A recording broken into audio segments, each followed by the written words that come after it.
For a Bible chat today, I want to just kind of walk through some of the readings that I've been spending time with today. And the first is Psalm 131. And it begins with the words, "O Lord, I'm not proud. I have no haughty looks." And it ends with a cry to wait for the Lord. And so I believe that it is incumbent upon us as we begin our readings, as we begin our day, as we begin to approach God, we put ourselves in the right place, that we empty ourselves of pride and haughtiness.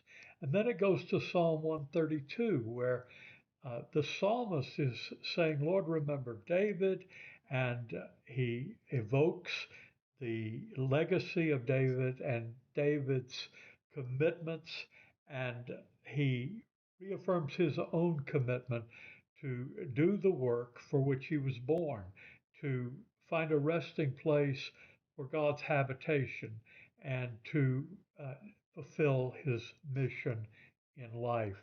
And then in Psalm 133, there is a call for a kind of unity among brothers. It says, "Oh, how good and pleasant it is when brethren live together in unity. Like fine oil upon the head that runs down upon the beard of Aaron, and runs down upon the collar of his robe. It's like the dew of Hermon that falls from the hills of Zion. For there the Lord has ordained a blessing, life forevermore." It's good when we can find people with whom to align to prepare for the work that we've been chosen and called to do.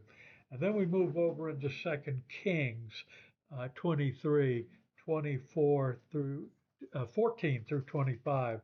And Josiah's reform is given really a detailed report. It's a summary of all the things that Josiah did to bring the people back to God. And then in 1 Corinthians 12, 1 through 11, Paul emphasizes that we all have a place in God's mission and God's purpose. And if we could understand that, we could live out Psalm 133, couldn't we? And if we could understand that, we could be activated to be as significant in our lives as good King Josiah was. And it culminates the readings today in Matthew 9, 18 through 26. While he was saying these things to them, suddenly a leader of the synagogue came in and knelt beside him, saying, "My daughter has just died. Come lay your hand on her, and she will live." And Jesus got up and followed him with his disciples. And at that point, you see a woman with the hemorrhage coming and touching the hem of his garment and being healed. And Jesus says to her, "Take heart, daughter, your faith has made you well." And instantly she's made well. But then Jesus comes to the leader's house. He saw the flute players. I mean, they're already having the funeral. They're making commotion. They're grieving.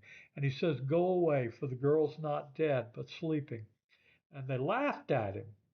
But when the crowd had been put outside, he went and took her by the hand. The girl got up, and the report of this spread throughout that district.